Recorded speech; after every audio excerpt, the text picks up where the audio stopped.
এই নতুন বছরটা আমরা যেন বেশি বেশি আল্লাহর শুকরিয়া দিয়ে নতুন বছরটাকে সমৃদ্ধ করতে পারি, বেশি বেশি যেন আল্লাহর ইবাদত করতে পারি।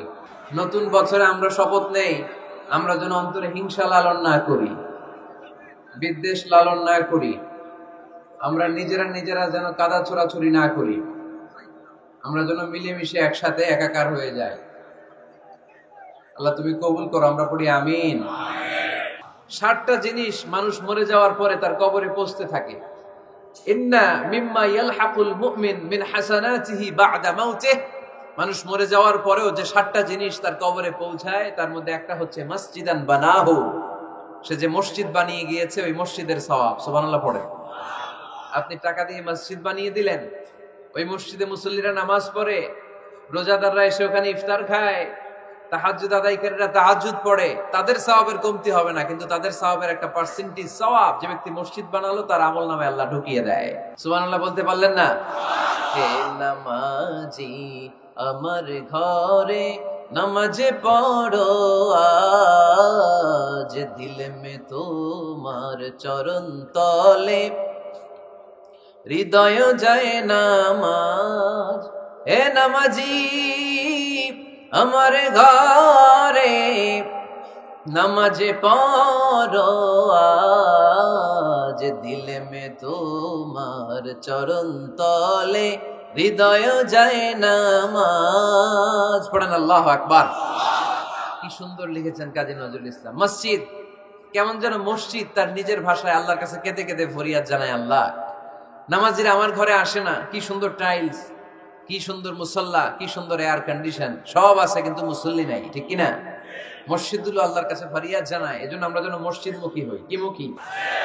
কাজী নজরুল ইসলাম খুব সুন্দর করে বলেছেন, মসজিদেরই পাশে আমায় কবর দিও ভাই, ঠিক কিনা? মসজিদেরই পাশে আমায় কবর দিও ভাই, যেন গড়ে হতে মুয়াজ্জিনের আযান শুনতে পাই।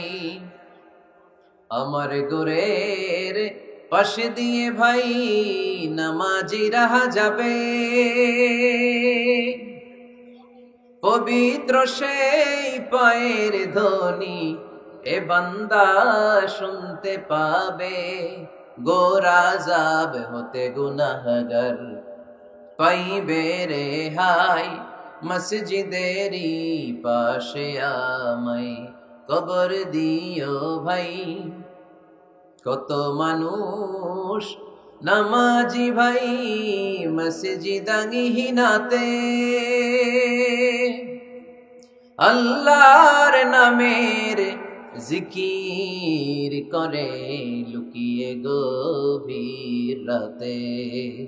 আমি তাদের সাথে ওই আল্লাহর নাম জপতে চাই, আল্লাহর নাম জপতে চাই। পড়েন সবাই, মসজিদেরই পাশে আমায় কবর দিও ভাই, যেন গড়ে হতেও মুয়াজ্জিনের আযান শুনতে পাই। চিল্লায় পড়তে হবে আমিন। কি দরদ ছিল আমাদের জাতীয় কবি কাজী নজরুল ইসলামের, মসজিদের পাশে আল্লাহ তুমি আমার কবর দিও। আল্লাহ এই দোয়াটা কবুল করে নিয়েছে, ঠিক কিনা? আপনার কবরের পাশে মসজিদ আছে না নাই? আছে। এজন্য মসজিদের সাথে সম্পর্ক জুড়ে দেওয়া এটা ইমানদারের আলামত, আর মসজিদকে ঘৃণা করা এটা মুনাফিকের আলামত। এজন্য আমরা যেন আমাদের হৃদয়টাকে মসজিদের সাথে জুড়ে দেই, মসজিদের সাথে যেন সুসম্পর্ক থাকে। মসজিদ সবার, মসজিদ নিয়ে দলাদলি নাই। দলাদলি আছে অনেক জায়গায়, হানাফি মসজিদ, আহলে হাদিস মসজিদ এরকম আমরা দেখি বা শুনি, এটা ঠিক না। হানাফি মসজিদ বলে কোনো কথা নাই, আহলে হাদিস মসজিদ বলে কোনো কথা নাই। মসজিদ সবার। ছোট্ট খাট্ট বিষয় নিয়ে মসজিদে মারামারি, একজন হাত তোলে আরেকজন তোলে না, কিলাকিলি আছে না নাই? একজন বলে জোরে আমিন, আরেকজন আস্তে আমিন, মারামারি আছে না নাই? এগুলো কি মারামারি করার কোনো বিষয়? কথা বলেন। সালাতে ফরজ আছে, ওয়াজিব আছে, সুন্নাহ আছে, খেয়াল করে বুঝবেন। ফরজ যদি নষ্ট হয় সালাত ভঙ্গ হয়, you have to repeat your সালাহ। ওয়াজিব নষ্ট হলে সালাত ভঙ্গ হয় না, নতুন করে পড়া লাগে না, সেজদায় সাহু দিলেই সালাত আদায় হয়ে যায়।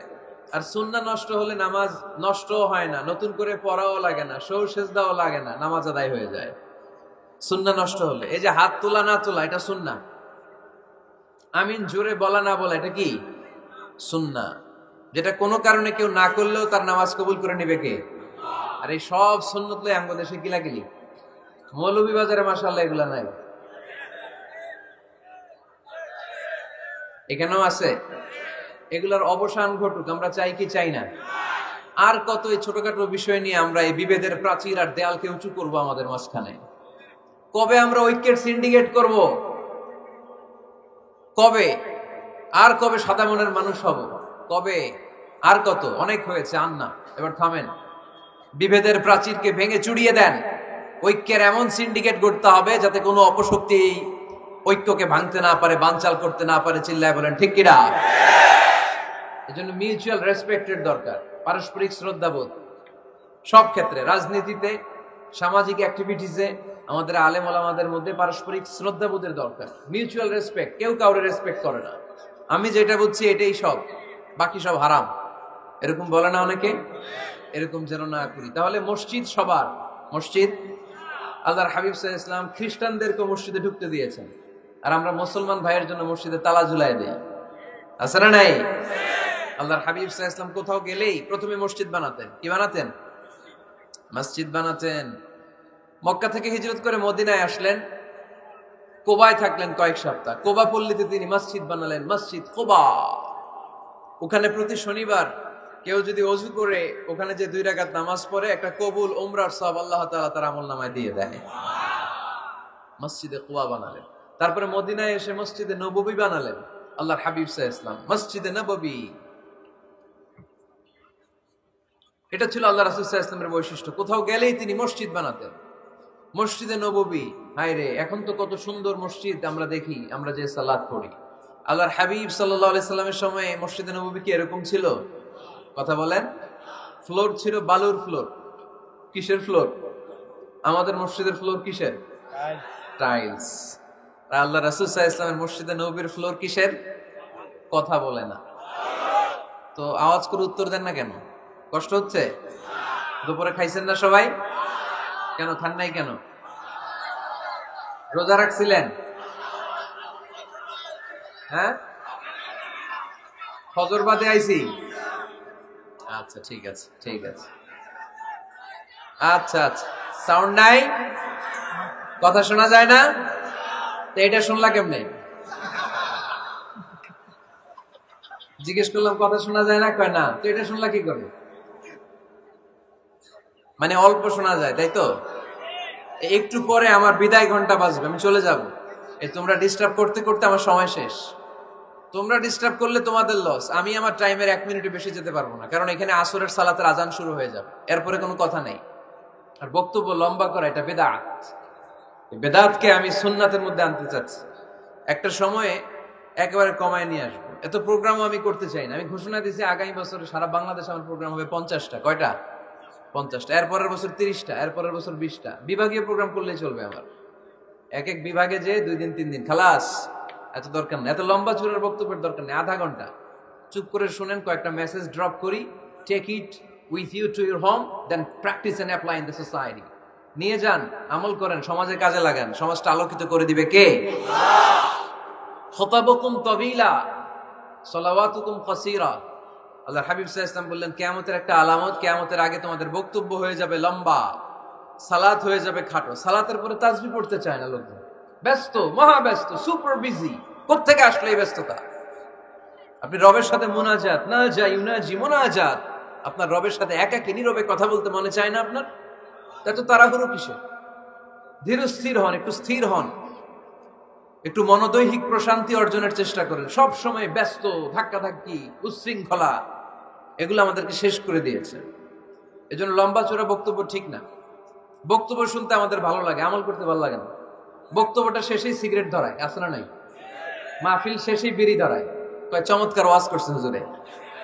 ওয়াজটা সেরকম হয়েছে, অনেক কণ্ঠ সুন্দর হুজুরের। এতদিন ইউটিউবে দেখছি, আজকে সরাসরি দেখাইছি, আছে না নাই? কি লাভ হয়েছে? লাভটা হয়েছে কি? এই যে মাহফিল শেষে বিড়িটা ধরাইলেন আর গেলেন, কোনো লাভ হয় নাই। এগুলো থেকে বেরিয়ে আসতে হবে। বছরের পর বছর আমাদেরকে শেখানো হয়েছে একভাবে, কেউ এই পরিবর্তনের আওয়াজ তোলে নাই। আওয়াজ আপনাকে তুলতে হবে। আওয়াজ তোলার জন্য এত মানুষ লাগে না, আপনি একাই যথেষ্ট। আপনি দাঁড়ান না সামনে, দেখবেন আপনার সামনে কেউ টিকে থাকতে পারবে না, ঠিক কিনা? কিন্তু আপনার শক্ত সিদ্ধান্ত লাগবে, পরিবর্তনের জন্য শক্ত মানসিকতা লাগবে যে আমি পরিবর্তন করতে চাই। We have to change. যুগ জামানা পাল্টে দিতে চাই না অনেকজন। এক মানুষই আনতে পারে জাতির জাগরণ। এক মানুষই বিপদকালে বাঁচায় কাফেলায়, ক্ষুদ্র ডিঙ্গি বাঁচায় জাহাজ অসীম দরিয়ায়। এজন্য আপনার শক্ত সিদ্ধান্ত পারে আপনার মৌলভীবাজারটাকে দেশের শ্রেষ্ঠ জেলা, শ্রেষ্ঠ থানা হিসেবে আল্লাহর কাছে কবুল করতে, ঠিক কিনা? এই জন্য লম্বা চূড়া আলোচনা ঠিক না। ছোটখাটো অল্প কয়েকটা মেসেজ নিয়ে যেতে পারলেই that's enough. One of the minor signs before the day of judgment, your Islamic lectures will be very longer and your salah 5 times a day will be shorter. কিয়ামতের আগে বক্তব্য লম্বা, নামাজ খাটো, তাসবিহ পড়ে না, ব্যস্ত, মহাব্যস্ত। এই মহাব্যস্ততা ছাড়েন, কোরআন সুন্নাহর দিকে ফিরে আসেন। বরকত দিবে কে? বিশ্বনবীর মসজিদে নববীর ফ্লোর বালুর ফ্লোর ছিল, আমাদের ফ্লোর টাইলস। আল্লাহর হাবিব সাল্লাল্লাহু আলাইহি ওয়াসাল্লামের মসজিদে বালি নিচে, এই বালিতেই নামাজ পড়তেন। বৃষ্টি হলে কাদামাটি হয়ে যেত, কাদামাটিতেই সেজদা করতেন। সেজদা করলে কাদার মাটি আল্লাহর হাবিব সাল্লাল্লাহু আলাইহি ওয়াসাল্লামের নাকে আর কপালে লেগে যেত। তিনি সালাম ফিরিয়ে সাহাবাদের দিকে মুখ ফিরিয়ে বসলে দেখতেন প্রতিটা সাহাবীর নাকে আর কপালে কাদার মাটি মিশে আছে। তার মানে প্রিয় নবী সাল্লাল্লাহু আলাইহি ওয়াসাল্লামের মসজিদে নববী ছিল কাঁচা, কিন্তু মুসল্লি ছিল পাকা। আমাদের মসজিদগুলা হয়েছে পাকা, কিন্তু মুসল্লি কাঁচা, ঠিক কিনা? ফজরের সালাতে মানুষ নাই। ইমাম সাহেব আছেন কে কে এলাকায়? দেখি ইমাম, মসজিদের ইমাম, মাশাআল্লাহ। আপনাদের এখানে ওই মসজিদে ফজরের নামাজে কয় কাতার হয়? 5 জন 6 জন? কেনে এত কম? কেনে? হ্যাঁ, আসে না, আসতে চায় না লোকজন। তো এই যে 5-6 জন ফজরের সালাতে, কল্পনা করতে পারেন ফজরের সালাতে এত কম লোক। যেদিন ফজরের জামাতের দৃশ্য আর জুমার নামাজের দৃশ্য একরকম হয়ে যাবে, ওই দিনই বাংলাদেশে ইসলাম কায়েম হয়ে যাবে। এখন স্লোগান তুলে বিপ্লব বিপ্লব, ইসলামে বিপ্লব। আর ফজরের সময় আমি কম্বলের ভিতরে, আছে না নাই? কোনো বিপ্লব হবে না। ফজরের নামাজ জামাতে পড়ুন, সকালটারে বরকতময় করে দিবে কে? আল্লাহর হাবিব সাল্লাল্লাহু আলাইহি ওয়াসাল্লামের মসজিদ ছিল সবার জন্য উন্মুক্ত, এখানে সবাই আসতে পারত। এজন্য মসজিদ হবে সবার। আমরা মসজিদের আবাদকারী হতে চাই। এজন্য রাব্বুল আলামিন বলেন, ইন্নামা ইয়া'মুরু মাসাজিদাল্লাহি মান আমানা বিল্লাহি ওয়াল ইয়াউমিল আখির ওয়া আকামাস সালাতা ওয়া আতাজ যাকাতা ওয়া লাম ইয়াখশা ইল্লাল্লাহ فعسى أولئك أن يكونوا من المهتدين। সুবহান আল্লাহ পড়েন। রব্বুল আলামিন বললেন মসজিদের আবাদকারী হবে তারা যারা আল্লাহর প্রতি ঈমান আনে, আখিরাতের প্রতি ঈমান আনে, যারা সালাত কায়েম করে, যারা যাকাত আদায় করে, যারা দুনিয়ার কাউকে ভয় পায় না, ভয় পায় একজনকে। চিল্লায় বলেন তিনি কে? যাদের হৃদয়ে আছে আল্লাহর ভয়, তারা কবু পথ ভুলে যায় না। আল্লাহর প্রেম ছাড়া এই দুনিয়া কারো কাছে কোনো কিছু চায় না, ঠিক কিনা? তাহলে যারা মসজিদের আবাদকারী, এরা ভয় পায় একজনকে। চিল্লায় বলেন তিনি কে? মসজিদের আবাদকারীদের প্রথম গুণ, তারা আল্লাহ বিশ্বাস করে, তারা আখিরাতে বিশ্বাস করে, তারা সালাত কায়েম করে, তারা যাকাত আদায় করে, তারা আল্লাহ ছাড়া পৃথিবীর কাউরে ভয় পায় না।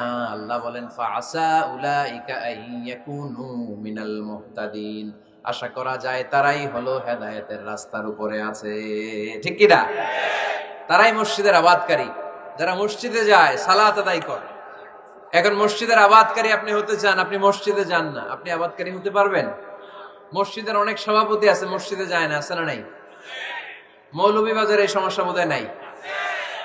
মসজিদের সেক্রেটারি মসজিদে যায় না, আছে না নাই? তাহলে হইলো, এটা হইলো, এটা মেনে নেওয়া যায়? এজন্য সভাপতি সাহেবরা, আপনি কষ্ট করে মসজিদ বানিয়েছেন, মসজিদে যাবেন। এই কথা বলেন কেন? এত দিকে বিশৃঙ্খলা হইলে কেমন হবে? বসেন আর অল্প কয়েক মিনিট। সভাপতি সাহেব আপনি মসজিদে যাবেন, সেক্রেটারি সাহেব আপনি মসজিদে যাবেন, তাহলে আপনি সঠিক মসজিদের আবাদকারী হবেন, ঠিক কিনা? আমরা মসজিদের আবাদকারী হতে চাই ইনশাআল্লাহ। পড়েন উমরানুল মাসাজিদ। মসজিদের আবাদ কি করে করতে হয়? মসজিদ আবাদ করার এক নাম্বার মাধ্যম হচ্ছে মসজিদ নির্মাণ করা। কি করা?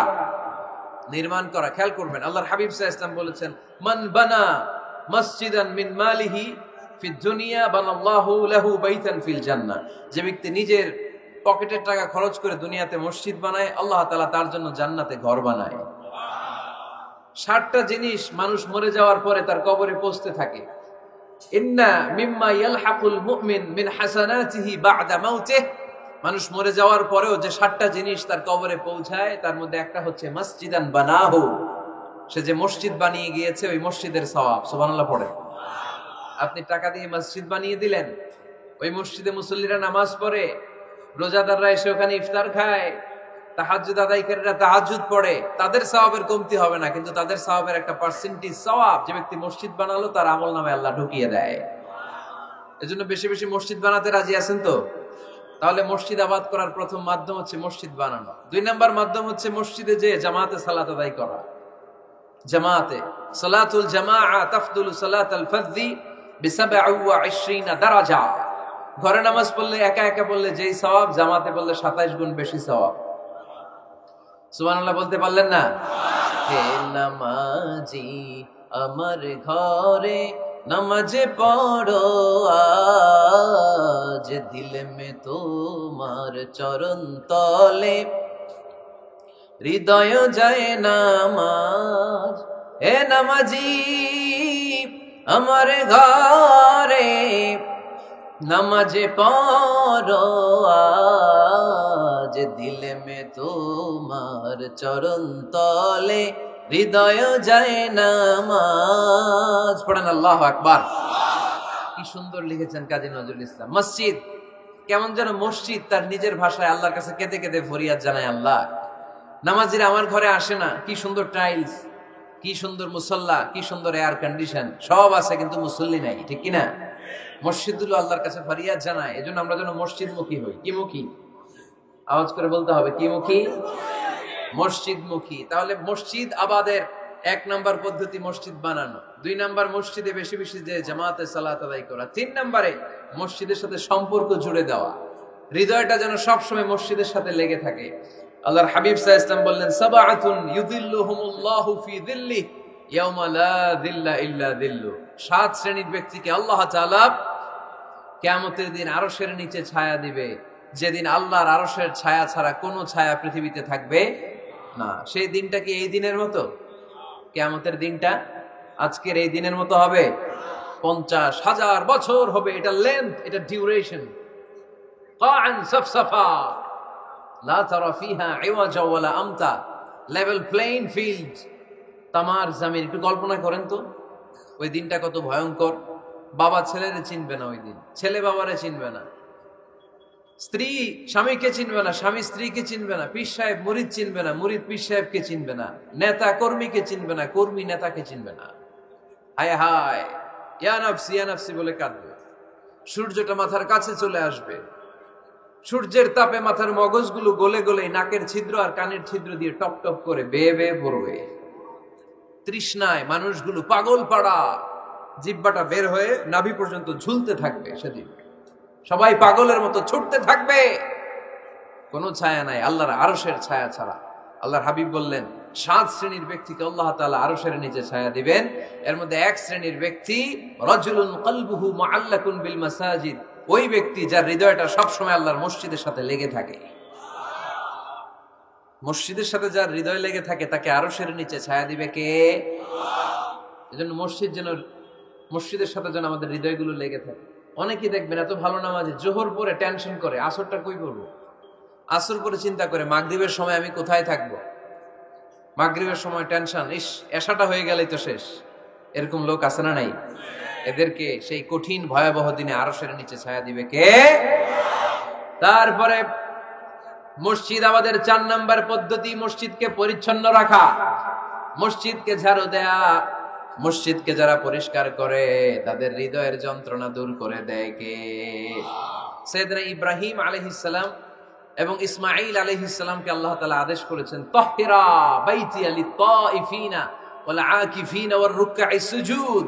হে ইব্রাহিম, ইসমাঈল, বাপ বেটা দুইজন মিলে মসজিদ ঝাড়ু দাও। কি ঝাড়ু দাও?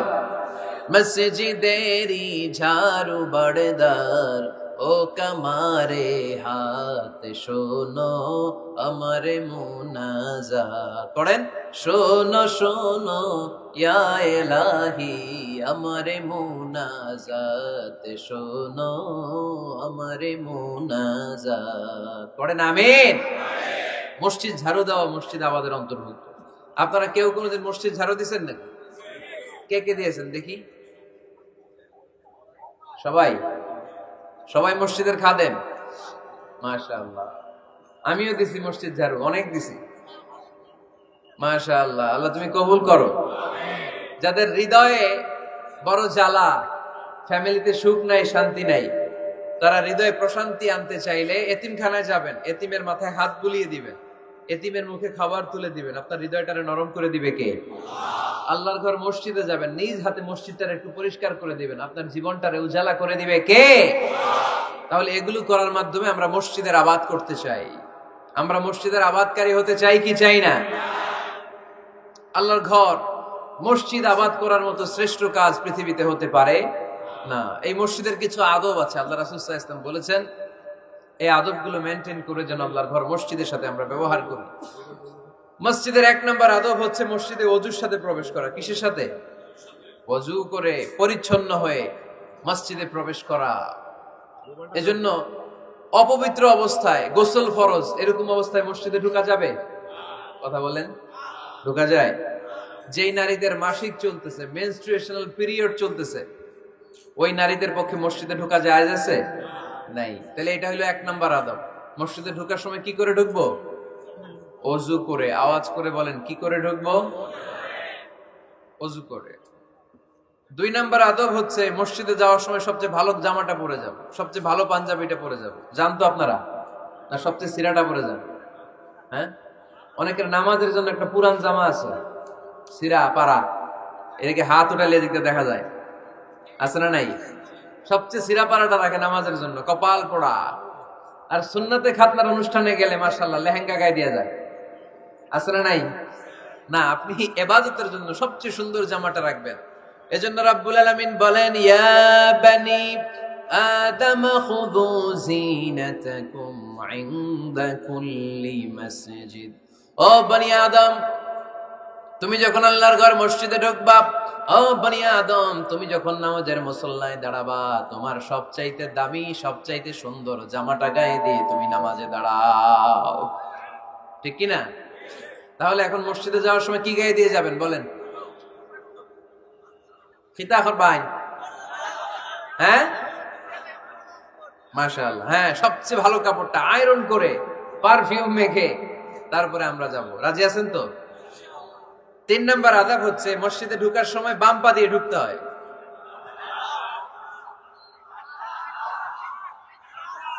কোন পা? আরো জোরে। এদেরকে গুতা মারা লাগে, নাহলে আওয়াজ বাড়ে না। এরকম ভলিউম টাইট করতে হয়, ভলিউম হাই করলে আর করে বাড়ে। এমনি বলতে চায় না। ঘটনা কি? হ্যাঁ, খায় নাই। বদরের যুদ্ধ হয়েছিল রমাদানে, কোন সাহাবী খায় নাই।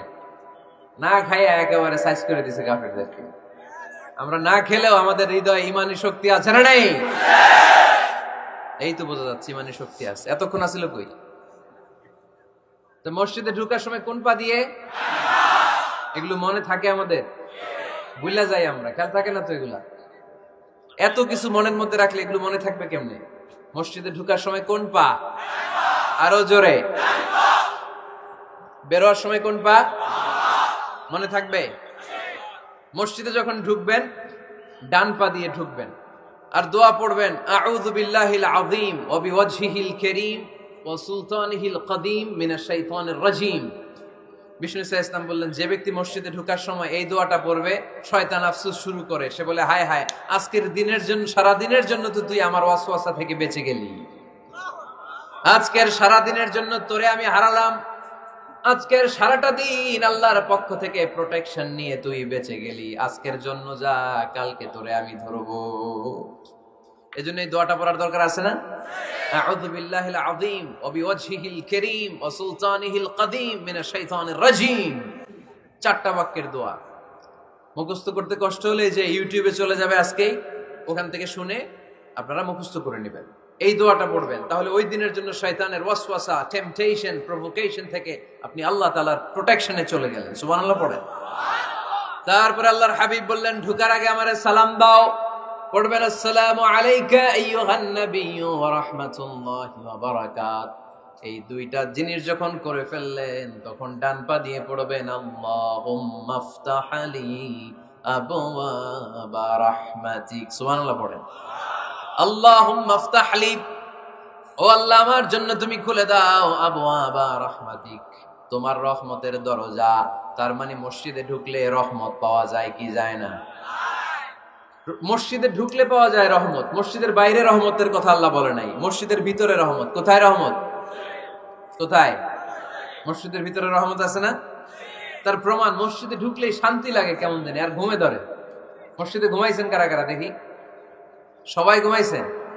আরে আমি কত ঘুমাইছি।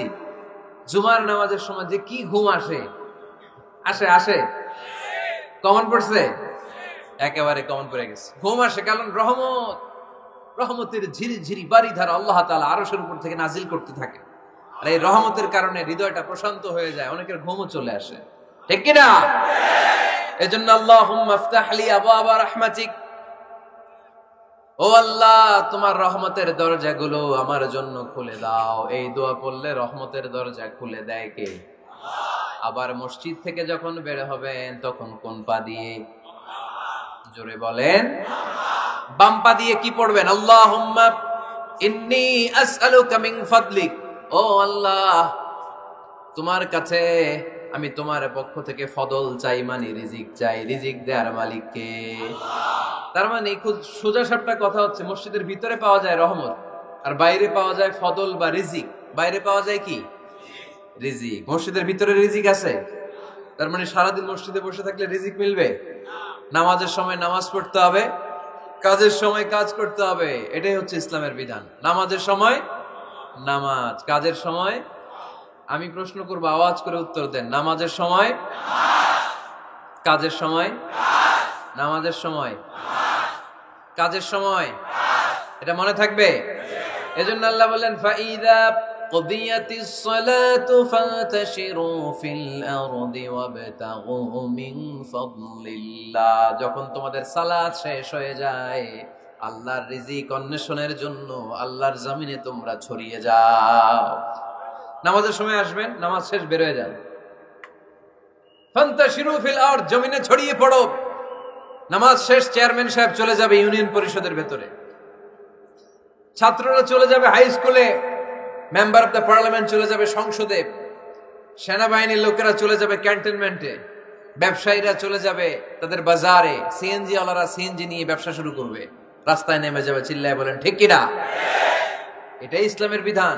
নামাজের সময় নামাজ, কাজের সময়। আচ্ছা, তাহলে প্রথম সুন্নাত পেলাম, পবিত্র হয়ে ঢুকবো, ভালো জামা পরে ঢুকবো, 2 নাম্বার। 3 নাম্বার, ঢুকার সময় কোন পা, বের হওয়ার সময়। 4 নাম্বার, মসজিদে ঢুকেই 2 রাকাত। মসজিদে ঢুকে কয় রাকাত পড়েন আপনারা? তাহিয়াতুল মসজিদ, মসজিদে আপনি ওয়েলকাম জানাবেন, ঢুকেই 2 রাকাত পড়বেন, ওযু করলেই 2 রাকাত। আল্লাহর হাবিব সাল্লাল্লাহু আলাইহি ওয়াসাল্লাম মসজিদে নববীতে জুমার খুতবা দিচ্ছেন। খুতবা চলাকালীন সময়ে এক সাহাবী এসে মসজিদের মধ্যে বসে পড়লেন। আল্লাহর হাবিব সাল্লাল্লাহু আলাইহি ওয়াসাল্লাম সাহাবীরে বললেন, দাঁড়াও। সাহাবী দাঁড়ালেন। আল্লাহর নবী জিজ্ঞেস করলেন, কেন বসে বললা? 2 রাকাত পড়ছো নাকি? সাহাবী বলে, পড়ি নাই। বিশ্বনবী বললেন, তাহলে তাড়াতাড়ি 2 রাকাত নামাজ পড়ে বসে যাও। সুবহানাল্লাহ পড়ো। 2 রাকাত পড়ো নাই তো পড়ো, দাঁড়াও, তারপরে বসো। দেখেন, খুতবা চলাকালীন সময়ে আমাদের খতিবরা কখনো খুতবা থামায়? কথা বুঝেন নাই? জুমার খুতবা আপনারা শুনেন না? খুতবা চলতেছে, ওই মুহূর্তে ইমাম সাহেবরা কখনো খুতবা থামায়?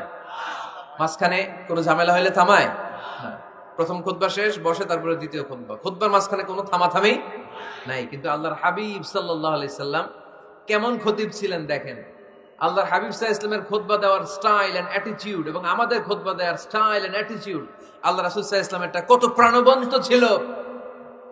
আল্লাহ রাসূল সাল্লাল্লাহু আলাইহি সাল্লাম সোসাইটি ওরিয়েন্টেড একজন পার্সোনালিটি ছিলেন, সমাজের মানুষ কেন্দ্রিক, খুব সামাজিক ছিলেন আল্লাহ রাসূল সাল্লাল্লাহু আলাইহি সাল্লাম। তিনি দেখলেন একজন বসে পড়ছে, উনি খুতবা থামায় দিলেন।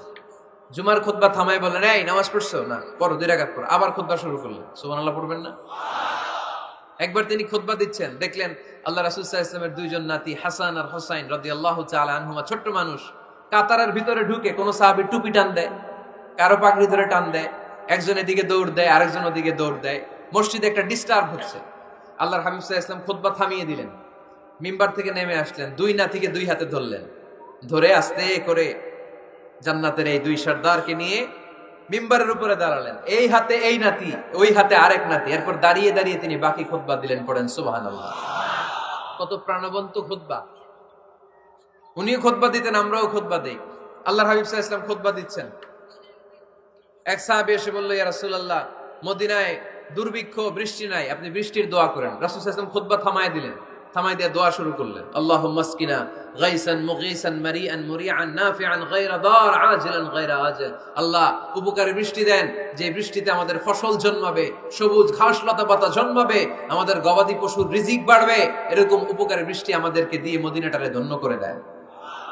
বৃষ্টি শুরু হলো, জুমাবার বৃষ্টি, শনি রবি সোম মঙ্গল বুধ বৃহস্পতি শুক্র, টানা 7 দিন বৃষ্টি। এবার বৃষ্টির চোটে মদিনায় বন্যা হয়ে গেছে। এতদিনে দুর্ভিক্ষ, এতদিনে কি? এখন বৃষ্টির বরকতের দোয়া করছে, বৃষ্টিতে এবার বন্যা। যেই সাহাবী বৃষ্টির জন্য দোয়া করতে বলেছিলেন, পরের জুমাবারের খুতবার সময় এসে ওই সাহাবী বলেন, ইয়া রাসূলুল্লাহ, আবার খুতবার মাঝখানে, ইয়া রাসূলুল্লাহ, আর বৃষ্টির দরকার নাই, আর দরকার নেই, এবার বৃষ্টি বন্ধের দোয়া করেন। আল্লাহর হাবিব সাল্লাল্লাহু আলাইহি ওয়াসাল্লাম খুতবা থামিয়ে আবার বন্ধের দোয়া, আল্লাহুম্মা হাওয়ালাইনা ওয়ালা আলাইনা, হে আল্লাহ আমাদের চারিদিকে দেন, মদিনাতে আর বৃষ্টির দরকার নাই। চিল্লায় পড়েন সুবহানাল্লাহ।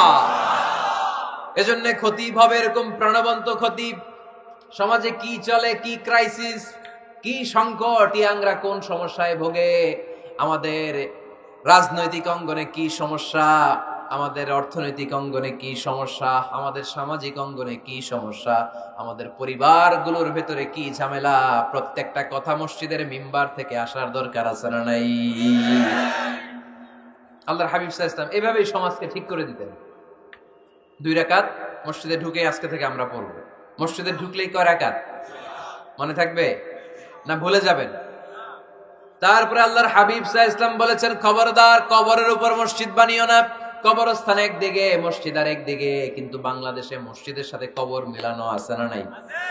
ছোট্ট একটা মসজিদ, কিন্তু এত বড় বাবার কবর আছে না নাই? এগুলো করবেন না আপনি। আগে হবে মসজিদ, পরে কবরস্থান। যেমন মসজিদে নববী হয়েছে আগে, তারপরে বিশ্বনবীর কবর এখানে আছে না নাই? মসজিদে নববী প্রতিষ্ঠিত হয়েছে আগে, পরে বাকি কবরস্থান আছে না নাই? কিন্তু কোন আল্লাহর ওলির কবরস্থানের উপরে যদি মসজিদ বানান, তার উপর লানাত দিয়েছে কে? লাআনা রাসূলুল্লাহ আলাল ইয়াহুদ ওয়ান নাসারা ইত্তাখাযু কুবুর আমবিয়াইহিম মাসাজিদা। আল্লাহর রাসূলের লানত ইহুদি নাসারাদের উপর, কারণ ইহুদি আর নাসারাদের একটা খাসলাত, একটা বৈশিষ্ট্য ছিল, তারা তাদের নবীদের কবরের উপরে মসজিদ বানায় ফেলত। এটা করা যাবে? এজন্য এলাকায় এলাকায় এই ঝামেলা, কবর আর মসজিদ হবে আলাদা। আবার মসজিদের কেবলার দিকে যেন কবরস্থান না হয়, তাহলে শিরক হওয়ার সম্ভাবনা আছে না নাই? খুব সাবধান। আল্লাহ সব মাফ করে, কিন্তু শিরক মাফ করে না, ঠিক কি না? শিরক হচ্ছে মহাপাপ, সব পাপের বাপ। এজন্য আমরা সব করলেও শিরকের গুনাহ মুসলমান কখনো করতে পারে। এরপর আল্লাহর হাবিব বললেন, মসজিদকে পরিষ্কার পরিচ্ছন্ন রাখো, এটাও মসজিদের আদাব।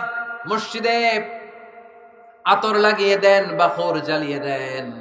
আপনাদের এই এলাকার মধ্যে তো বাখুরের অভাব নাই, আগরের অভাব নাই, ঠিক কিনা? গতকাল প্রোগ্রাম ছিল কই? সুজানগর, আগরের রাজধানী। আগর চিনেননি আপনারা? হ্যাঁ, এই যে দেহনেল উদ পারফিউম, আপনাদের এই যে মাহতাব সাহেবের আল হারামাইন, এরপরে যে আজমল কোম্পানি, এও আপনাদের এই মৌলভীবাজার এলাকার। এরকম অনেক কোম্পানি আছে দুবাই ভিত্তিক, গোটা বিশ্বে ওনারা ব্র্যান্ডিং করেছে। এগুলোর র ম্যাটেরিয়াল, কাঁচামাল যায় হচ্ছে আপনাদের মৌলভীবাজার থেকে। ছেলের বউ শাশুড়ির ওয়াজ গতকাল করছে, শুনে নিন। শাশুড়ি আর বৌমার কিলাকিলি, গতকালের ওয়াজের বিষয় ছিল কি? শাশুড়ি বৌমার কিলাকিলি কি করে থামাবেন, শুনে নিন। আচ্ছা ঠিক আছে, মুফতি সাহেবদের কাছ থেকে জেনে নেবেন এই প্রশ্ন। আমি উত্তর দিলে আবার কিলাকিলি লেগে যাবে বাংলাদেশ, কিলাকিলির দরকার নেই। সম্মানিত ভাইয়েরা, মসজিদ পরিষ্কার পরিচ্ছন্ন রাখবেন, এই বাখুর জ্বালাবেন, দেহিনেল উদ, এই পারফিউম গুলো ছড়িয়ে দিবেন। মসজিদের মধ্যে অনেক মসজিদে দুর্গন্ধ আছে না নাই? এই কার্পেটের মধ্যে ময়লা, পরিষ্কার করে না। আল্লাহর হাবিব সাল্লাল্লাহু আলাইহি ওয়াসাল্লাম বলেছেন, খবরদার। আম্মা জান আয়েশা বর্ণনা করেন, আমার রাসূলুল্লাহ সাল্লাল্লাহু আলাইহি ওয়াসাল্লাম বিবিনাইল মসজিদ ফি দুয়ার ওয়া আন তুতাইয়াবা ওয়া তুনাযাফ, আমরা যেন এলাকা এলাকায় মসজিদ বানাই, মসজিদগুলোকে যেন পারফিউম দিয়ে, আতর দিয়ে সুগন্ধময় করে দেয়। বিশ্বনবী আদেশ করেছেন, সুবহানাল্লাহ পড়ুন। এজন্য কোনো অপরিচ্ছন্ন মসজিদ থাকতে পারবে না। মসজিদের পাশ দিয়ে গেলে আতরের ঘ্রাণে আমোদ হয়ে লোকজন যেন বুঝতে পারে এটা আল্লাহর ঘর, মসজিদ। চিল্লায় বলেন ঠিক কি না? এরপরে আল্লাহর হাবিব সাল্লাল্লাহু আলাইহি ওয়াসাল্লাম বলেছেন, মসজিদের আরেকটা আদব হলো মসজিদকে অতিমাত্রায় ডিজাইন না করা। বেশি ডিজাইন করা যাবে না। এমন ডিজাইন করা যাবে না যেটা মসজিদ বোঝাই যায় না। এত লাইটিং ফাইটিং করে, এটা কি মসজিদ না কমিউনিটি সেন্টার বোঝাই যায় না। আছে না নাই? আছে। এরকম যেন আমরা না করি সম্মানিত ভাইয়েরা। বিশেষ করে মসজিদের সামনের দেয়ালে। কোন দেয়ালে? সামনের দেয়ালটা, কেবলার দিকে যেই দেয়াল, এই দেয়ালটা হতে হবে ফ্রেশ, যাতে করে মানুষের দৃষ্টি আকর্ষণ না করে। প্রায় মসজিদের দেয়ালের মাঝখানে দেখবেন আপনি ক্যালেন্ডার ঝুলায় রাখে, আছে না নাই? মৌলভীবাজারের কি অবস্থা? খিতা খবর আছে? তো এই যে ক্যালেন্ডার ঝুলায় রাখে, ওইখানে দেখবেন বিভিন্ন মসজিদের ছবি, এতিমখানার ছবি, মানুষের ছবি। তো মানুষ নামাজও পড়ে, আবার ওগুলোও তাকায়, আছে না নাই? প্রথম কাতারে পরে ওইখানে কি লেখা, এগুলো পরে, তার ডিস্টার্ব হচ্ছে না? এই মুসল্লির দৃষ্টি যাতে অন্যদিকে না যায়, এটা খেয়াল রাখতে হবে। যদি পারা যায়, মসজিদের সামনে কোনো ঘড়ি টড়ি চলবে না। ঘড়ি মসজিদের পেছনের দেয়ালে, সময়সূচি পেছনের দেয়ালে, সব পেছনে। সময় কয়টা বাজে ওটা ইমাম দেখলেই চলবে, ইমাম এভাবে দেখে নিবে, আপনারাও দেখে নিবেন। কিন্তু সামনের দেয়ালটা যত সিম্পল করা যায়। আল্লাহর হাবিব সাল্লাল্লাহু আলাইহি ওয়াসাল্লাম নামাজ পড়া অবস্থায় সামনে এমন কিছু রাখতেন না যেটার দ্বারা আল্লাহর হাবিব সাল্লাল্লাহু আলাইহি ওয়াসাল্লামের সালাতে মনোযোগ অন্যদিকে চলে যায়। আমরা যখন সালাত পড়ি, যদি অন্যদিকে তাকাই, ফেরেশতার মাধ্যমে আল্লাহ একটা ডাক দেয়, বলে আকবিল, এই বান্দা ফিরে আয়, তোর নজর থাকা দরকার সিজদার জায়গায়, ফিরে আয়। আপনি আবার যখন অন্যদিকে তাকান, আল্লাহ বলে ফিরে আয়, সিজদার দিকে তাকা। আপনি আবার যখন ঘড়ির দিকে তাকান, আল্লাহ বলে আকবিল, ফিরে আয়, সিজদার দিকে তাকা। আপনি যখন আবার অন্যদিকে তাকান, তখন আল্লাহ বলে লা হাজাতা লি ইলা সালাতিক, তোর এই নামাজের দরকার আমার নাই। নাউজুবিল্লাহ পড়বেন না? তোর এই নামাজের দরকার আমার নাই। অজু করে কষ্ট করে যাকে খুশি করার জন্য আপনি সালাতে দাঁড়ালেন, উনি যদি বলে এই নামাজের দরকার নাই, তা কার জন্য নামাজ পড়লেন আপনি? কথা কি বুঝতে পেরেছেন? এই জন্য এলাকার গণ্যমান্য ব্যক্তিবর্গ আছে, আমাদের চেয়ারম্যান সাহেব আছে, আরো অন্যান্য বিজনেস ম্যাগনেটরা আছে, আপনারা মসজিদ যখন নির্মাণ করবেন, সামনের দেয়ালটা যত সাদামাটা হতে পারে ততই ভালো। এমনকি জায়নামাজের মধ্যে এখন কাবা ঘরের ছবি আছে না নাই? আছে না? কি মুসলমান আমরা, নিজের কাবারে নিজে লাথি মারি নামাজের আগে, মনের অজান্তে নিজের কাবাকে নিজে লাথি মারছি। এরকম জায়নামাজ ব্যবহার করা নিষেধ। চিল্লায় বলেন ঠিক কি না? সাদা ফ্রেশ জায়নামাজ বাজারজাত করেন, আপনাদের সিদ্ধান্তই ওনাদের ব্যবসা বয়কট হয়ে যাবে। আপনারা যদি এখন থেকে মসজিদের মিনারা আর কাবা ঘরের যে প্রতিকৃতি বা ছবি, এরকম ছবি সম্বলিত জায়নামাজ কিনা বন্ধ করে দেন, এদের মার্কেট থাকবে? কথা বলেন। কালকে থেকে আমরা জায়নামাজ কেনার সময় ফ্রেশ জায়নামাজ কিনবো। কোন মসজিদ, কোন মিনার, আমাদের কাবা ঘরের ছবি সম্বলিত কোন জায়নামাজ কিনা যাবে? আওয়াজ করে বলেন, যাবে? যাবে না। এগুলো হচ্ছে মসজিদের আদাব, এগুলো রক্ষা করে মসজিদে ঢোকার দরকার আছে না নাই? পৃথিবীতে 3টা মসজিদ সবচাইতে শ্রেষ্ঠ মসজিদ। কয়টা? আওয়াজ করে বলেন না। 1 নাম্বার মসজিদুল হারাম, ফাওয়াল্লু উজুহাকুম শাতরা, যেখানেই তোমরা নামাজ পড়ো না কেন মসজিদের হারামের দিকে হয়ে নামাজ পড়ো। কিবলা কোন দিকে আজকে? এদিকে, এইদিকে কিবলা। আমি যদি এদিকে হয়ে পড়ি, নামাজ হবে না? হবে না কেন? কারণ কিবলামুখী হয়ে নামাজ পড়া ফরজ। চিল্লায় বলেন ঠিক কিনা? মসজিদুল হারাম পৃথিবীর প্রথম মসজিদ। ওখানে একটা ঘর আছে, ঘরটার নাম হলো কাবা। ইন্না আউওয়ালা বাইতিন উদিআ লিন-নাসি লাল্লাযী বিবাক্কাতা বিবাক্কাতা মুবারাকা। এই পৃথিবীর প্রথম ঘর যেই ঘরটা স্থাপিত হয়েছে বাক্কা শহরে। বাক্কা মক্কার আগের নাম, এখন শহরের নাম মক্কা, আগে নাম ছিল কি? সবাই বলেন কি নাম ছিল? বাক্কা। এটা পৃথিবীর আদি ঘর, সব নবীদের পরশধন্য পদধূলিতে এই জায়গাটা বরকতময় হয়েছে। এটা এমন ঘর যেই ঘরের চারদিকে 1 রাকাত নামাজ পড়লে 1 লক্ষ রাকাতের সওয়াব পাওয়া যায়। হজ উমরা করেছেন কে কে দেখি? হজ উমরা করেছেন আপনারা না? মাশাআল্লাহ। আমরা যারা করতে পারি নাই আল্লাহ তাদেরকেও তৌফিক দাও। আমরা যেন এই কাবা ঘরে যে প্রাণ ভরে সালাত আদায় করতে পারি, আল্লাহ তৌফিক দান করো। আমরা যেন মসজিদে নববীতে যে প্রাণ ভরে সালাত করতে পারি, তৌফিক দান করো। আল্লাহর হাবিব সাল্লাল্লাহু আলাইহি ইসলামের কবরের সামনে দাঁড়িয়ে যেন আমরা প্রাণ খুলে মন প্রাণ উজাড় করে বিশ্বনবী সাল্লাল্লাহু আলাইহি ইসলামকে সালাম দিতে পারি, আল্লাহ তৌফিক দান করো। এই কাবা ঘরকে কেন্দ্র করে প্রতিদিন 100টা রহমত নাজিল হয়। আওয়াজ করে বলেন কয়টা? আল্লাহর হাবিব বললেন প্রতিদিন প্রতিনিয়ত 100টা রহমত নাজিল হতেই থাকে। 60টা রহমত তাদের উপর নাজিল হয় যারা কাবা ঘরের চারদিকে তাওয়াফ করে। 40 লিল মুসাল্লিন, বাকি 40টা নাজিল হয় যারা কাবা ঘরের পাশে নামাজ পড়ে। ওয়া 20 লিন নাযিরিনা ইলাল কাবা, বাকি 20টা রহমত প্রতিনিয়ত নাজিল হয় যারা তাওয়াফ করে না, সালাত আদায় করে না, শুধু কাবার গিলাফের দিকে তাকিয়ে থাকে। কাবার দিকে তাকায় থাকলেই সওয়াব। সুবহানাল্লাহ পড়েন। 1 রাকাতে কয় লক্ষ রাকাতের সওয়াব। এজন্য আল্লাহর হাবিব সাল্লাল্লাহু আলাইহি ওয়াসাল্লাম বলেছেন লা তুশাদ্দুর রিহাল ইল্লা ইলা সালাসাতি মাসাজিদা, স্পেশাল ভার্চু এন্ড রিওয়ার্ড, বিশেষ সওয়াবের নিয়তে পৃথিবীর এই 3টা জায়গা ছাড়া কোথাও নিয়ত করে ভ্রমণ করা জায়েজ নাই। 1 হচ্ছে মসজিদুল হারাম, 2 হচ্ছে মসজিদ নববী, 3 হচ্ছে মসজিদুল আকসা। এই 3টা মসজিদ ছাড়া পৃথিবীর কোনো মসজিদে নিয়ত করে সফর করা যাবে না। বিশেষ নিয়তে সফর করা যাবে না যে আমি যদি এই মৌলভীবাজারের জামে মসজিদে যাই বেশি সওয়াব পাওয়া যাবে, এই নিয়তে সফর করা যাবে না। বেশি সওয়াব শুধু এই 3 মসজিদে। মসজিদুল হারামে 1 রাকাতে কত রাকাতের সওয়াব? কথা কয় না, বুঝে নাই বোধহয়। কয় লক্ষ? আর মসজিদে নববীতে 1 রাকাতে 1000 রাকাতের সওয়াব। আরেক বর্ণনায় আছে 50,000, বর্ণনাটা দুর্বল। সহিহ বর্ণনায় এসেছে 1 রাকাতে 1000 রাকাতের সওয়াব। মসজিদুল আকসায় সালাত করলে 1 রাকাতে, এক বর্ণনায় এসেছে 250 রাকাতের সওয়াব, আরেক বর্ণনায় এসেছে 500 রাকাতের সওয়াব।